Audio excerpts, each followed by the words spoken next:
గోరంత పసుపు నీవడిగినావు, నూరేళ్ల బ్రతుకు మాకిచ్చినావు.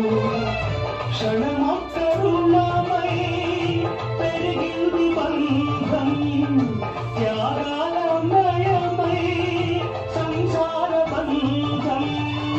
నీ చేయి తాకి చిగురిల్చే చైత్యం, ఈ హస్తవాసే నాకుంద నేస్తం. అనురాగ సూత్రం మా ఇంటిలోన మహాలక్ష్మి.